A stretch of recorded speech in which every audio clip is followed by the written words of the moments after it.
Hello students, कैसे हैं आप सब लोग। उम्मीद है कि सब लोग खैरियत से होंगे। तो स्टूडेंट्स, आज जो हमारा टॉपिक है प्रोटीन का है, ठीक है। इस टॉपिक में हम जो है प्रोटीन के बारे में कुछ बात करेंगे और उसके अलावा इसके जो बिल्डिंग ब्लॉक्स हैं यानी अमाइनो एसिड जो हैं उसके बारे में बात करेंगे। सबसे पहले हमारे पास है प्रोटीन। प्रोटीन क्या है? देखो, प्रोटीन एक ऑर्गेनिक कंपाउंड है। ऑर्गेनिक कंपाउंड क्या होता है? ऑर्गेनिक कंपाउंड ऐसे कंपाउंड जिसके अंदर कार्बन हो, सही है। तो और उसकी कुछ वजूहात भी होते हैं, उसकी कुछ प्रॉपर्टीज़ भी होते हैं। तो वो जो ऑर्गेनिक कंपाउंड में जो प्रॉपर्टीज़ होती हैं सारी की सारी, वो प्रॉपर्टीज़ हमारे पास प्रोटीन के अंदर भी सारी की सारी हैं। अच्छा, प्रोटीन क्या होता है? प्रोटीन एक मैक्रो मॉलिक्यूल है। मैक्रो मॉलिक्यूल का मतलब क्या है? एक होता है मैक्रो और दूसरा होता है माइक्रो। यहाँ पर मैं लिख लूँ, ये हमने लिख लिया मैक्रो, और एक होता है माइक्रो। अब आप लोगों ने माइक्रोस्कोप का नाम सुना ही होगा। जैसे माइक्रो का मतलब क्या होता है? बहुत छोटे, और मैक्रो मतलब बड़े। तो ये हमारे पास क्या है? जो प्रोटीन है, प्रोटीन हमारे पास मैक्रो मॉलिक्यूल है। मैक्रो मॉलिक्यूल का मतलब क्या है कि ये बड़ा मॉलिक्यूल है। यहाँ तक बात क्लियर है। Highly complicated nitrogenous compound. Highly complicated का मतलब है कि इसके अंदर जो ये जो नाइट्रोजन जो होता है इसके अंदर मतलब होता है, और उसके अलावा ये जो हाईली कॉम्प्लिकेटेड है इसका मतलब इसके अंदर जो अमाइनो एसिड्स जो होते हैं यानी दूसरे जो मोनोमर जो होते हैं वो बहुत ज़्यादा होते हैं, ठीक। इसीलिए इसको क्या कहा जाता है? Highly complicated nitrogenous compound. Nitrogenous क्यों कहा जाता है? क्योंकि इसके अंदर नाइट्रोजन मौजूद होता है, इसलिए जो है इसको नाइट्रोजेनियस कहा जाता है। इसके अंदर क्या मौजूद होता है? नाइट्रोजन। मतलब कि जो प्रोटीन होता है, प्रोटीन की जो रीढ़ की हड्डी है वो नाइट्रोजन है। अच्छा, ड्राइव्ड फ्रॉम प्रोटियोज। ये जो प्रोटीन है ये प्रोटियोज से निकला हुआ है, जिसका मतलब क्या है? जिसका मतलब है फर्स्ट यानी पहला। इंक्लूडिंग एलिमेंट, इसके अंदर जो एलिमेंट मौजूद होते हैं वो होता है कार्बन होता है, हाइड्रोजन होता है, नाइट्रोजन होता है, ऑक्सीजन होता है, फास्फोरस होता है, और कुछ टाइम जो है सल्फर भी मौजूद होता है। ज़्यादा मतलब कि सल्फ़र जो है हर कंपाउंड में नहीं होता है, लेकिन कुछ कुछ ऐसे कंपाउंड है प्रोटीन के जिसके अंदर सल्फ़र मौजूद होता है, सही है। तो ये थे इंक्लूडिंग एलिमेंट, जो कि प्रोटीन के अंदर जो कंपाउंड जो एलिमेंट होते हैं वो कार्बन होता है, हाइड्रोजन, नाइट्रोजन, ऑक्सीजन, फास्फोरस होता है, सल्फ़र जो है वो कभी कभार होता है। अच्छा, उसके बाद है it is polymer of amino acid. देखो, एक होता है पॉलीमर, दूसरा होता है मोनोमर। पॉलीमर, मोनो मीन्स एक, मर मतलब मॉलिक्यूल, यानी एक मॉलिक्यूल वाले को हम क्या कहते हैं? मोनोमर कहते हैं। और पॉलीमर यानी पॉली मीन्स ज़्यादा, मर मीन्स मॉलिक्यूल। जैसे यहाँ पर देखें, कहाँ गए? हाँ, ये रहा पॉली। पॉली मीन्स ज़्यादा, मर का मतलब क्या होता है? मॉलिक्यूल। मतलब ज़्यादा मॉलिक्यूल्स का बना हुआ है कौन? Protein.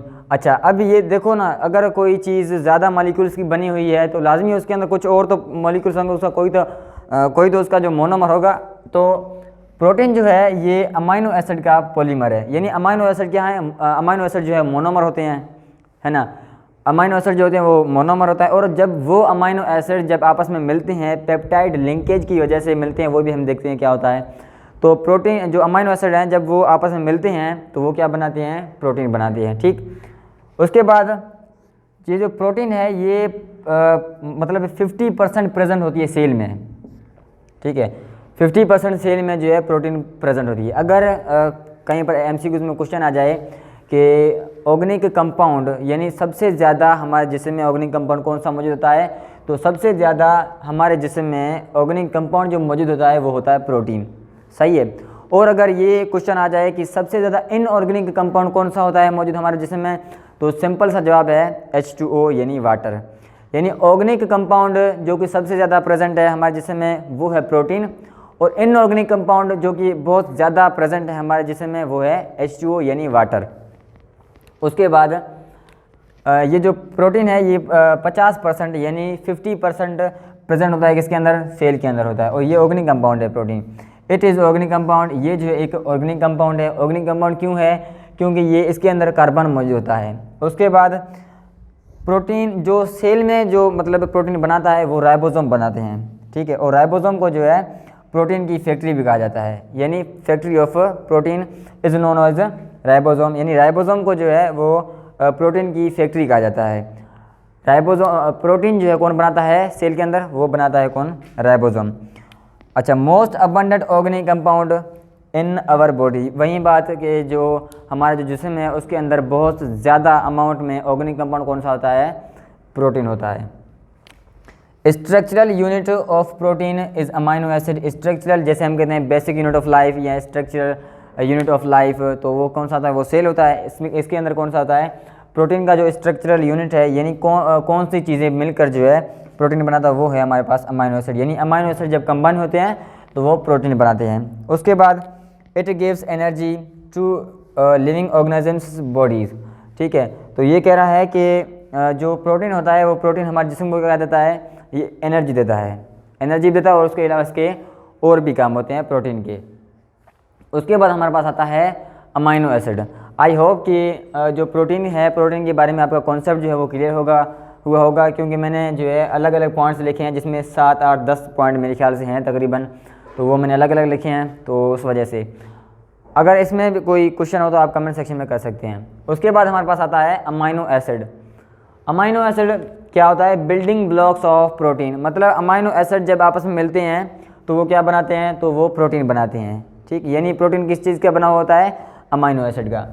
Amino acid are bifunctional. Bi का मतलब क्या होता है, दो। जैसे मैंने आपको लिखाया था मोनो, बाय, ट्राई, टेट्रा, पेंटा, हेक्सा, हेप्टा, मैंने शायद आपको लिखा होगा। तो बाय का मतलब होता है दो, और फंक्शनल यानी फंक्शनल यूनिट। तो अमाइनो एसिड जो है वो बाय फंक्शनल है, यानी अमाइनो एसिड को जो है दो फंक्शनल ग्रुप होते हैं, जिसमें फर्स्ट वन हमारे पास कौन सा है, कार्बोक्सिल यानी COOH, और दूसरा कौन सा है, अमाइन NH2। उसके बाद हम पढ़ते हैं formula of amino acid. Amino acid का फार्मूला क्या होता है, ये रहा।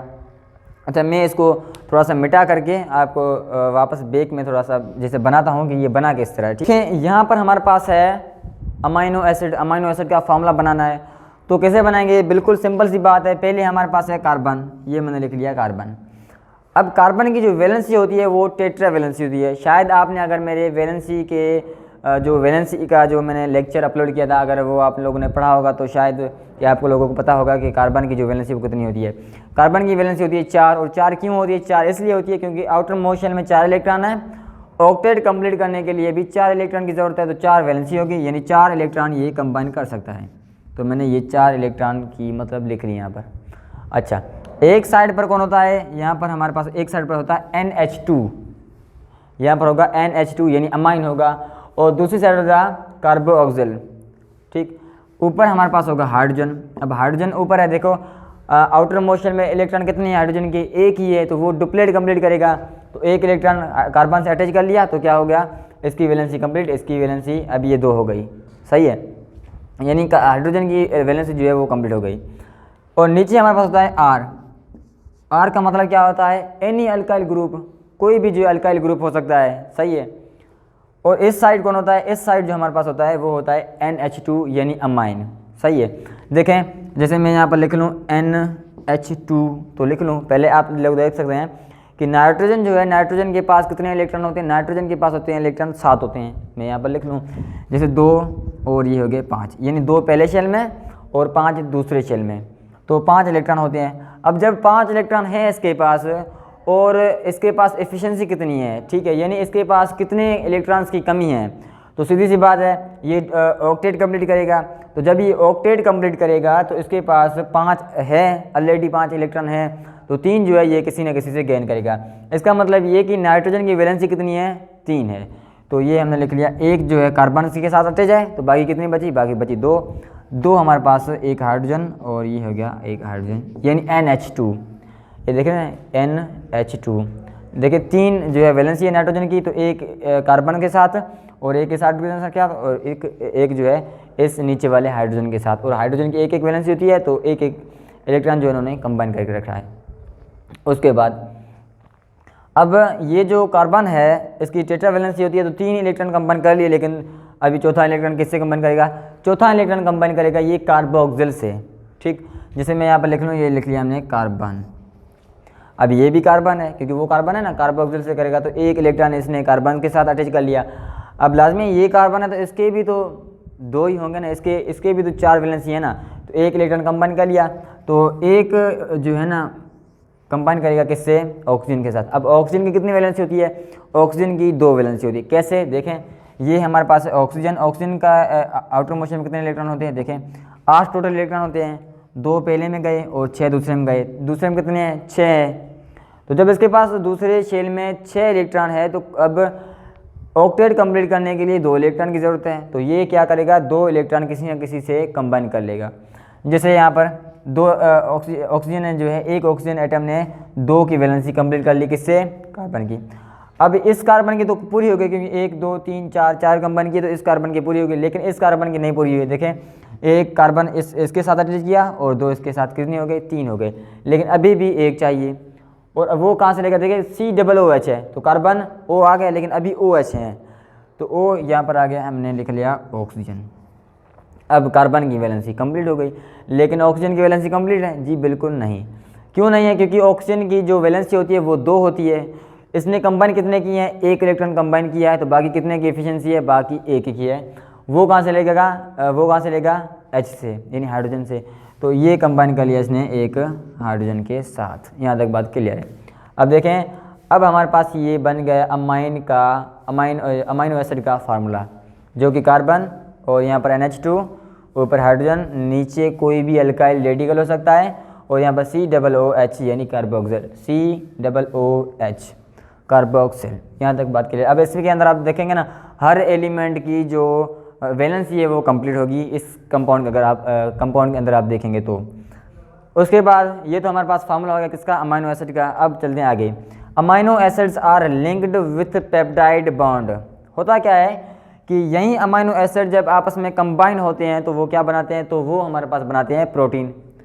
ये जब हमारे पास जो अमाइनो एसिड है जब कंबाइन होंगे तो ये क्या बनाएंगे, ये हमारे पास बनाएंगे प्रोटीन।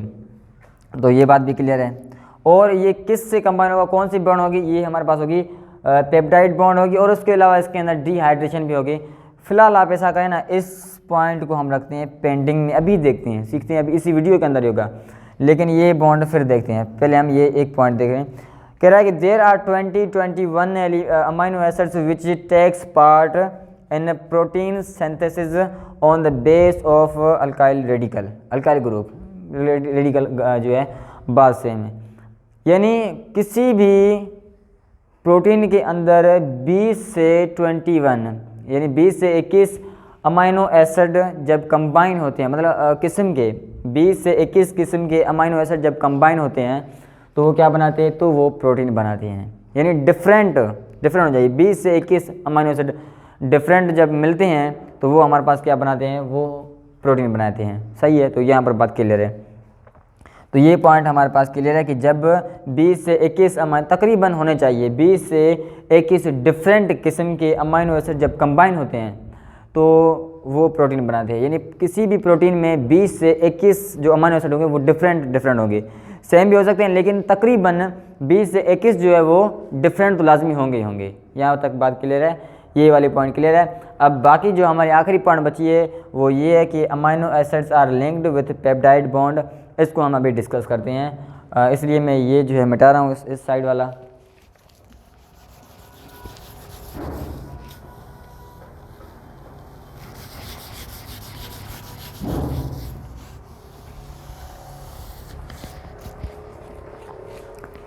अच्छा, अब ये कह रहा है कि amino acids are linked with peptide bond, यानी अमाइनो एसिड जो है वो पेप्टाइड बॉन्ड के साथ लिंक होते हैं। मैं यहाँ पर आपको एक बात बता दूँ कि जब 2 अमाइनो एसिड्स आपस में कंबाइन होते हैं तो एक अमाइनो एसिड का अमाइन ग्रुप और दूसरे अमाइनो एसिड का कार्बोक्सिल ग्रुप एक दूसरे के आमने सामने होते हैं। फिर से मैं रिपीट कर रहा हूँ कि जब 2 अमाइनो एसिड आपस में कंबाइन होते हैं तो एक अमाइनो एसिड का अमाइन ग्रुप और दूसरे अमाइनो एसिड का कार्बोक्सिल ग्रुप एक दूसरे के आमने सामने होते हैं। जैसे कि यहाँ पर आप लोग देख रहे हैं का COOH क्या है, कार्बोक्सिल है, तो इसके सामने कौन सा ग्रुप आएगा, इसके सामने आएगा अमाइन ग्रुप, वो भी बना लेते हैं। जैसे मैंने ये बना लिया NH2, देखिए कार्बन। अब इसके जो है ना इस साइड भी हमारे पास एक फार्मूला जो जनरेट करना पड़ेगा, किसका, अमाइनो एसिड का, क्योंकि ये एक अमाइनो एसिड है लेकिन एक मॉलिक्यूल है अमाइनो एसिड का। तो 20-30 मतलब बहुत ज़्यादा मॉलिक्यूल जब अमाइनो एसिड के मिलेंगे तभी प्रोटीन बनाएंगे, तो ये एक चेन बनाएंगे। तो यहाँ पर मैंने लिख लिया कार्बन। अब क्या होता है, देखें यहाँ पर थोड़ा सा मैं आगे बना लूँ, ये कार्बन लिख लिया और यहाँ पर आएगा NH2। यहाँ तक बात क्लियर है। कार्बन NH2 यानी अमाइन आएगा। यहाँ पर क्या है, कार्बोक्सिल है और यहाँ पर क्या है, अमाइन है। अब ये आमने सामने हो गए जी, बिल्कुल आमने सामने हो गए। इसकी वैलेंसी कंप्लीट करते हैं पहले। तो आप लोग देख सकते हैं ये हाइड्रोजन आ गया, इस साइड अल्काइल रेडिकल आ गया और इस साइड COO यानी कार्बोक्सिल आ गया। ठीक, ये लिख लिया हमने हाइड्रोजन। अब वहाँ पर वैलेंसी कंप्लीट है हर चीज़ की। ये मॉलिक्यूल यहाँ से लेकर यहाँ तक अलग है और ये मॉलिक्यूल यहाँ से लेकर यहाँ तक अलग है, क्योंकि दो मॉलिक्यूल्स हैं। अब ये दोनों मॉलिक्यूल जो हैं एक पेप्टाइड लिंकेज की वजह से आपस में कंबाइन होंगे। वो कैसे होते हैं वो अभी हम लोग देखते हैं। देखें, होता क्या है कि इस ऑक्सीजन की इलेक्ट्रोनेगेटिविटी कार्बन से ज़्यादा है, तो करेगा ये क्या कि ये इलेक्ट्रॉन को खींच लेगा किससे, कार्बन से। तो ये अपना जो कार्बन ने इलेक्ट्रॉन दे दिया किसको, ऑक्सीजन को। जब ऑक्सीजन को कार्बन से इलेक्ट्रॉन मिल गया तो ऑक्सीजन के ऊपर कौन सी चार्ज आएगी, माइनस चार्ज आएगी। तो ये आ गए दोनों बाहर। अब ऑक्सीजन इसके साथ है, हाइड्रोजन तो इसके साथ नहीं है, हाइड्रोजन ऑक्सीजन के साथ है। तो यानी जहाँ ऑक्सीजन वहाँ हाइड्रोजन, तो ये OH जो है अलग आ गए। ये मैंने लिख लिया OH इसके अंदर। अच्छा, अब देखें, कार्बन ने इलेक्ट्रॉन दिया किसको, ऑक्सीजन को दिया। तो जो डोनर होता है उसके ऊपर कौन सी चार्ज होती है, पॉजिटिव चार्ज आती है। तो कार्बन यहाँ पर है डोनर यानी देने वाला है, तो इसके ऊपर चार्ज आ गई कौन सी, पॉजिटिव। अब है OH ने इलेक्ट्रॉन क्या किया है, गेन किया है, हासिल किया है। जो एक्सेप्टर होते हैं यानी जो लेने वाले इलेक्ट्रॉन होते हैं, लेने वाले जो होते हैं उनके ऊपर कौन सी चार्ज होती है, नेगेटिव। तो ये हमारे पास आ गई नेगेटिव, यानी C की कार्बन के ऊपर प्लस आ गई और OH के ऊपर कौन सी आ गई, माइनस आ गई। अब चलते हैं उस साइड। देखें, यहाँ पर है नाइट्रोजन। अब होता क्या है कि नाइट्रोजन की इलेक्ट्रोनेगेटिविटी इस हाइड्रोजन से ज़्यादा है। तो क्या करेगा, ये नाइट्रोजन जो है एक इलेक्ट्रॉन हासिल कर लेगा किससे, इस ऊपर वाले हाइड्रोजन से। तो इसने ले लिया एक इलेक्ट्रॉन किससे, ये जैसे मैं हाइड्रोजन, ये हाइड्रोजन था, इसने हाइड्रोजन ने इलेक्ट्रॉन डोनेट कर दिया किसको, नाइट्रोजन को। बिल्कुल, तो ये हमारे पास आ गया। यहाँ पर मैं लिख लूँ, जैसे इसके ऊपर कौन सी चार्ज आएगी, माइनस, और ये हाइड्रोजन जो है एक साइड आ गया। ये इलेक्ट्रॉन किसने कहाँ से लिया, नाइट्रोजन ने इलेक्ट्रॉन, नाइट्रोजन ने लिया इलेक्ट्रॉन हाइड्रोजन से। अब जब हाइड्रोजन जो है अपना इलेक्ट्रॉन दिया है किसको, नाइट्रोजन को, तो हाइड्रोजन के ऊपर कौन सी चार्ज आएगी, पॉजिटिव आएगी, क्योंकि देने वाला है हाइड्रोजन। तो H+ आ गया। और इसने जो क्या किया है, नाइट्रोजन ने इलेक्ट्रॉन लिया है तो इसके ऊपर कौन सी चार्ज आ गई, माइनस चार्ज आ गई। अब देखें, ये OH और H+ दोनों मिलकर क्या बनाएंगे, H2O मॉलिक्यूल यानी पानी का मॉलिक्यूल। तो ये हमारे पास कंबाइन होकर इन्होंने क्या बना लिया, H2O यानी वाटर मॉलिक्यूल। तो मैंने यहाँ पर लिख लिया वाटर मॉलिक्यूल, लिख लिया वाटर मॉलिक्यूल। शॉर्टकट में आप समझ जाना, ये H2O वाटर मॉलिक्यूल, क्योंकि OH- और H+ दोनों कंबाइन होकर क्या बना लिया इन्होंने, वाटर मॉलिक्यूल बना दिया। अब चलते हैं आगे। देखो, ये है माइनस और ये है पॉजिटिव। शायद आप लोगों ने एक दुनिया का रूल सुना होगा जो कि कहता है कि अगर अपोजिट चार्जेस होंगी तो वो अट्रैक्ट करेंगी और अगर सेम चार्जेस होंगी तो रिपल करेंगी। मुझे पता है यहाँ पर पॉजिटिव है, यहाँ पर नेगेटिव, डिफरेंट चार्जेस है तो क्या होगा, अट्रैक्शन होगी। बिल्कुल, तो ये पॉजिटिव और ये नेगेटिव। अब कार्बन को एक इलेक्ट्रॉन चाहिए, है ना, क्योंकि पॉजिटिव है। देखो 3 इसकी वैलेंसी होती है और 3 कंबाइन करके रखा है, 4 वैलेंसी होती है सॉरी, और 3 कंबाइन करके रखा है, 1 इलेक्ट्रॉन की जरूरत है। नाइट्रोजन की तरफ आए, माइनस चार्ज यानी एक फ्री इलेक्ट्रॉन पड़ा है इसके ऊपर, वो भी किसी और का, तो ये कंबाइन कर लेंगे एक दूसरे के साथ। तो इन्होंने कंबाइन कर लिया एक दूसरे के साथ। अब ये जो बॉन्ड बनी है, क्योंकि ये पॉजिटिव है ये नेगेटिव है, तो जब पॉजिटिव और नेगेटिव मिलते हैं तो कौन सी चार्ज क्या होता है कि वो एक दूसरे के करीब आते हैं और एक बॉन्ड बना लेते हैं। तो इस अमाइनो एसिड के बीच में जो बॉन्ड बनी है वो कौन सी बनी है, वो बनी है पेप्टाइड बॉन्ड। ये यहाँ पर मैं लिख लूँ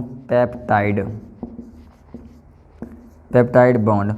और इस पेप्टाइड बॉन्ड के ज़रिए, इस पेप्टाइड बॉन्ड की वजह से डिहाइड्रेशन हुई है। क्या हुई है, डिहाइड्रेशन। ये यहाँ पर मैं पॉइंट लिख लूँ, डिहाइड्रेशन। डी का मतलब क्या होता है, रिमूवल। हाइड्रेशन, हाइड्रो, लफ्ज़ हाइड्रो से निकला है, उसका मतलब क्या होता है कि डिहाइड्रो, मतलब कि एक वाटर मॉलिक्यूल की डिहाइड्रेशन हुई है, यानी एक वाटर मॉलिक्यूल जो है वो एलिमिनेट हुआ है, मतलब एक जो वाटर मॉलिक्यूल है वो निकल गया है। तो आप लोग देख सकते हैं वाटर मॉलिक्यूल जो एक निकल गया और उसके अलावा यहाँ पर हमारे पास डिहाइड्रेशन हो गई और कौन सी बॉन्ड बनी है, पेप्टाइड बॉन्ड बनी है। अब देखें यहाँ पर बनी है पेप्टाइड बॉन्ड। सपोज दैट कि हम इस बॉन्ड को क्या करते हैं, इसको हम बोलेंगे मोनोपेप्टाइड बॉन्ड। इसको क्या बोलेंगे, इसको हम बोलेंगे मोनोपेप्टाइड बॉन्ड। मैं यहाँ पर लिख लूँ मोनोपेप्टाइड बॉन्ड। मोनो का मतलब क्या होता है, एक, पेप्टाइड बॉन्ड हो गई। तो ये कितनी बॉन्ड्स हैं, देखो एक ही है, मतलब दो मॉलिक्यूल्स के बीच में बनी है तो एक बॉन्ड हो गई। अच्छा, सपोज दैट कि ये एक मॉलिक्यूल है, सपोज दैट ये हमारे पास एक, ये मैंने ऐसे चेन एक लकीर पाई है, लेकिन आप इसको लकीर मत समझे, ये ऐसे समझो कि एक अमाइनो एसिड है और ये दूसरा अमाइनो एसिड है। अब ये कंबाइन हुई एक पेप्टाइड बॉन्ड की वजह से, ये कितनी बॉन्ड्स हो गई, एक बॉन्ड हो गई। इसको हम क्या कहेंगे, मोनोपेप्टाइड बॉन्ड। अच्छा, अगर इसी के साथ एक और आगे, मतलब किसी से जो है एक आगे और अमाइनो एसिड के साथ कंबाइन हो जाती है, यानी तीन जो है अमाइनो एसिड हो गए, तो अब कितनी बॉन्ड्स होंगी पेप्टाइड, दो होंगी। देखें, एक, दो हमारे पास लिखेंगे डाई पेप्टाइड बॉन्ड। इसी तरह अगर एक और कंबाइन होगा तो ट्राई, और आगे जो है टेट्रा, पेंटा, हेक्सा, हेप्टा पेप्टाइड बॉन्ड। इसी तरह जो ये आगे चलते जाएगा, आखिर में पॉलीपेप्टाइड भी आ जाएगा। ठीक, और इसके अलावा कुछ जो है ओलिगो पेप्टाइड भी कहा जाता है। ओलिगो का मतलब होता है फ्यू, पेप्टाइड बॉन्ड वही हमारे पास पेप्टाइड बॉन्ड हो गई, जिसके अंदर डिहाइड्रेशन होती है। तो ओलिगो में क्या होता है कि 10 से 15 जब मिलते हैं अमाइनो एसिड, तो उनके बीच में जो 10 या 15 के बीच में जो बॉन्ड्स बनते हैं पेप्टाइड, उनको कहा जाता है ओलिगो पेप्टाइड बॉन्ड्स। और जब उसके ज़्यादा यानी 15 से ज़्यादा होंगी तो पॉलीपेप्टाइड बॉन्ड कहा जाएगा। तो मेरे ख्याल से टॉपिक हमारा आज का यहाँ पर ख़त्म हुआ, जिसके अंदर हमने बहुत सारी डिस्कशन की, प्रोटीन के बारे में की, अमाइनो एसिड के बारे में की, और इंशाल्लाह जो अगली जो वीडियो होगी वो भी हम इंशाल्लाह कार्बोहाइड्रेट से ऊपर ही बनाएंगे। और हाँ, आपको अगर किसी और टॉपिक के ऊपर जो है वीडियो चाहिए तो आप लोग जो है नीचे जो है कमेंट कर सकते हैं। ठीक है, आई होप कि आज का जो वीडियो लेक्चर है वो आपको समझ में आया होगा। तो अगर वीडियो लेक्चर समझ में आया हो तो प्लीज़ लाइक करना हमारे चैनल को, और सब्सक्राइब करना, बेल आइकन को भी प्रेस करना, ताकि आने वाली हर नई वीडियो की नोटिफिकेशन जो है सबसे पहले आप तक पहुंचती रहे। मिलते हैं किसी नेक्स्ट वीडियो में, तब तक के लिए खुदा हाफिज़।